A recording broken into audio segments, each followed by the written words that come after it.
Hello viewers, நீ நம்ம பார்க்க போறது ஒன் பீஸ் எபிசோட் 1061 பார்ட் 2.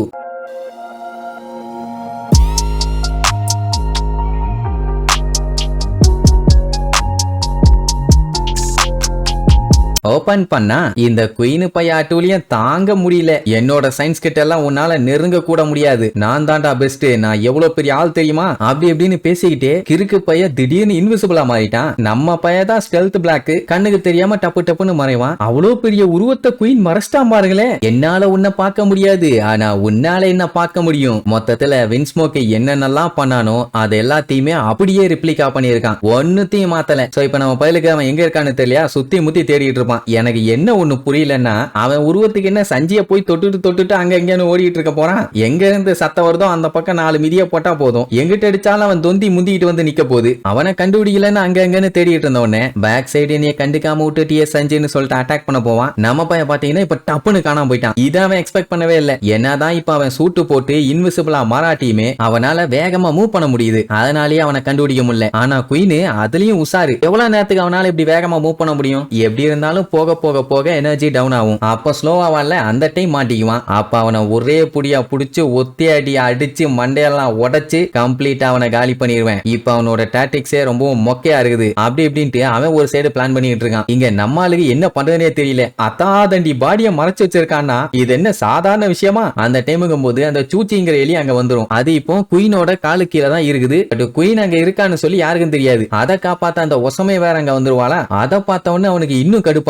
ஏன்னா அவன் அவளுக்கு பனிஷ்மெண்ட் கொடுத்திருந்தான். அந்த அடிக்கு ஆக்சுவலா அவ செத்து இருக்கணும். அப்புறம் எப்படி அவ உயிரோட இருக்கான்னு சொல்லி அவனுக்கு கடுப்பு. மேட்டர் என்னன்னா, இந்த குயின் நம்ம சஞ்சயை தேடி அந்த வழியா வந்துகிட்டு இருக்கும் போது வழியில இவளை பார்த்திருப்பான். அவனை பார்த்த உடனே நான் ஒன்னும் கைடோவோட சபார்டினேட் எல்லாம் இல்ல, நான் ஃபிளவர் கேபிட்டல்ல இருந்து வந்திருக்க கெய்சா மட்டும்தான் அப்படின்னு கெஞ்சின உடனே அவனுக்கு ஷாக் ஆயிரும். என்னன்னா இதுக்கு முன்னாடி இவ அவனை மதிக்கவே இல்லை. அவன் ஏதாச்சும் பேச வந்தா டான்ஸ் ஆட வந்தா அப்படியே நைஸா ஏதாச்சும் கதை கட்டிட்டு எஸ்கேப் ஆயிருவான். கொமரசுக்கி இல்லன்னா இவ தான் ஆக்சுவலா அடுத்த நம்பர் 1 ஆளா இருக்க வேண்டியவன். ஆனா இவனை மதிக்காம போனதுனாலேயே இப்ப இவன் செம கடுப்புல இருக்கான். அதனால உனக்கு பனிஷ்மெண்ட் கொடுத்தே தேணும்னு சொல்லி ஒத்தே அடி அடிச்சு திருக்கி விட்டுருப்பான். ஆனா அதுல இருந்து எஸ்கேப் ஆகி மறுபடியும் வந்திருக்கா. அப்படின்னா உன்னை நான் கொல்லாம விட மாட்டேன்னு வெறியோட வந்துட்டு இருப்பான். அப்பதான் நம்ம பயலுக்கே ஒரு மேட்டர் புரியுது. அவன் ஃபேமிலி ஆளுக மாதிரி அப்படி மிருகமா மாறி இருந்தான்னா இந்நேரத்துக்கு அவளை அடிச்சதுக்கு இவனுக்கு கோபம் வராம இருந்திருக்கணும். சொல்ல போனா இவனே போய் அடிச்சிருக்கலாம். பட் இன்னுமே அவனுக்கு கோபம் வருது. இப்ப அவன் என்ன கெயின் பண்ணிருக்கான்னா, மசில் ஸ்ட்ரென்த், அவனோட ஸ்பீடு, அடிஷனல் டூலா இன்னும் வேகம், அதுக்கப்புறம் எக்ஸோஸ்கெலிட்டன், கூடவே அவனோட கலர் ஆஃப் ஃபார்ம்ஸும் நல்லா டெவலப் ஆயிருக்குது. அது மட்டும் இல்லாம அவனோட லெக் பாத்தீங்கன்னா முன்ன விட இப்ப இன்னுமே ஹாட்டா மாறிடுச்சு. ஸ்பீடும் சரி, அவனோட வெயிட்டும் சரி, எல்லாமே அதிகமா இருக்குது. சோ இதெல்லாம் வச்சு பார்க்கும்போது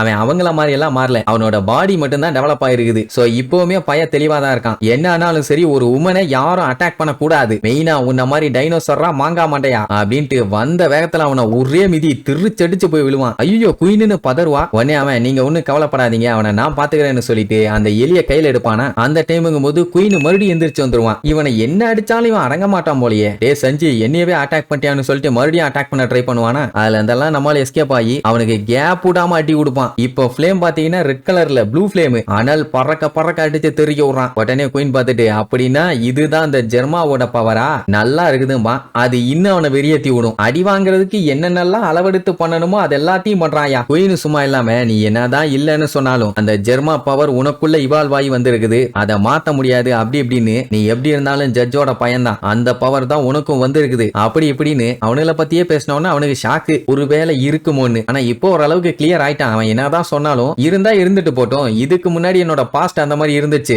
என் ஃபியூச்சரை நானே என் கையை காலை யூஸ் பண்ணி எழுதுறேன்டா. உன்ன மாதிரி முட்டா பைய பேச்செல்லாம் கேட்டு நான் கண்டிப்பா ஏமாற மாட்டேன். நான் இதுக்கு முன்னாடி கப்பல்ல ஒரு குக்கா வேலை செஞ்சேன், அதுக்கப்புறம் எனக்குன்னு ஃப்ரெண்ட்ஸ் கிடைச்சாங்க. இப்ப நான் எல்லாத்துலயும் நல்லா தான் இருக்கேன், நான் மியூட்டேட் ஆனாலும் எனக்கு அதை பத்தி கவலை இல்லை அப்படின்ட்டு எல்லா விஷயத்தையுமே ஒட்டச்சு தள்ளிட்டு நம்மாளுகளை பத்தி தான் யோசிச்சு பார்ப்பான். அவன் குக்கா இருந்து அங்க இருந்து தான் ஸ்டார் ஹேட்ஸ் கூட வந்து சேர்ந்தான். இப்ப அவங்க தான் அவனுக்கு ஃபேமிலி அண்ட் ஃப்ரெண்ட்ஸ் எல்லாமே. அதனால நீ என்ன வேணாலும் பேசிக்க, ஐ டோன்ட் கேர். உன்ன மாதிரி எத்தனை பேர் வந்தாலும் நான் தாளிச்சு எடுப்பேன்டா தக்காளி மண்டையா அப்படின்ட்டு ரெண்டு பேரும் வெறியோட அவங்களோட முழு எஃபோர்ட்டை போட்டு சண்டை ஆரம்பிப்பாங்க. அதுல ஃபர்ஸ்ட் அடி சஞ்சி தான், மண்டேலயே ஒரு போர்டு, அதுலயே அவனுக்கு கேர் ஆயிரும். அடுத்த ஒரு மிதி வைப்பான் பாருங்க, அவனோட மொத்த ஸ்ட்ரென்த்தையும் கொடுத்து உசுர கொடுத்து மிதிப்பான். என்ன ஆனாலும் இதுக்கப்புறம் பாத்துக்கலான்னு. அப்படி ஒரு மிதி மிதிச்சல அவ்வளவுதான். அந்த போர்ஸுக்கெல்லாம் யாரா இருந்தாலும் நிக்க முடியாது. அப்படியே அந்த கோட்டையில இருக்க எல்லா ரூமையுமே பிச்சுக்கிட்டு போவான். சொல்ல போனா ஒனியசிமா விட்டே வெளியில போயிட்டான். இப்ப பாத்தீங்களா டைனோசர் ஃபார்ம்ல இருந்து நார்மல் ஃபார்முக்கு மாறிட்டான். ஏன்னா அவ்வளவுதான், கம்ப்ளீட்டா அவன் மட்டை அன்கான்சியஸே ஆயிட்டான். அப்படி ஒரு அடி ரத்தம் திருக்க கீழே விழுறானா பாருங்களேன். ஒரு 10 நிமிஷத்துக்கு முன்னாடி இந்த அடியை வாங்கியிருந்தான்னா நேரா தண்ணியில போய் விழுந்திருப்பான். இப்ப தரையில போய் விழணும். எப்படியே மண்டை செதறதாங்க மாதிரி தெறிக்க தான் போகுது. அதுக்கப்புறம் அந்த எலியை கொண்டு போய் அவகிட்ட கொடுப்பானா. அவளுக்கு சந்தோஷம் தாங்க முடியல, எப்படியோ காப்பாத்திட்டான்னு. இப்ப சஞ்சி வந்து நல்லவன்னு தெரிஞ்சு போச்சு. அதனால ரொம்ப ரொம்ப தேங்க்ஸ்ம்பா. அண்ட் அந்த எலி வேற அவனை பார்த்துட்டு சிரிக்குமா. அதை பார்த்த உடனே அவன் சின்ன வயசுல எலிக்கு சாப்பாடு போட்டு வளர்ப்பான். ஆனா அவங்க அப்பா வந்து செவினிலேயே 4 அப்பா வச்சு எல்லாத்தையும் தட்டி விட்டு போவாரு. ஏன்னா அவங்க அம்மா மாதிரி அவன் ரொம்ப நல்லவனா இருக்கான்னு. சோ இப்ப அவன் மாறிட்டானோன்னு நினைச்சா அவனுக்கு பயம். பட் இதெல்லாம் வச்சு பார்க்கும்போது சஞ்சி சைபார்க்கா மாறல, மாறினது அவன் பாடி மட்டும் தான். பய கிளியர் ஆயிட்டான். என்ன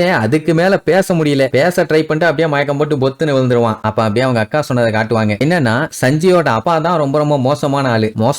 மோசமான ஆள் தான், நிசத்தன்மையா கொஞ்சம் கூட இருக்காது. ஆனா அவங்க அம்மா அப்படி இல்ல, ரொம்ப ரொம்ப கைண்டா இருப்பாங்க. அதான் அந்த ஆளுக்கு பிடிக்காதுன்னு வைங்க. நம்ம பையன் பாத்தீங்கன்னா அவங்க அம்மா மாதிரி. அதனால அவன் என்னைக்கும் மாற மாட்டான் அப்படிங்கிற மாதிரி சொல்லுவாங்க. சரி, இப்போ ஸ்கல்டோம்ல இருக்க லெஃப்ட் பிரெயின்ல இருக்க டவர்ல தான் சண்டை தாறுமாறா நடந்துச்சு. இந்த சண்டையில வின் பண்ணது நம்ம சஞ்சி. அடி பொளந்துட்டான்ல. சரி, இதுக்கப்புறம் நம்ம ஜோரோவோட சண்டை எப்படி இருக்க போகுதுன்னு அடுத்தடுத்த எபிசோட்ல பார்க்கலாம். டாடா.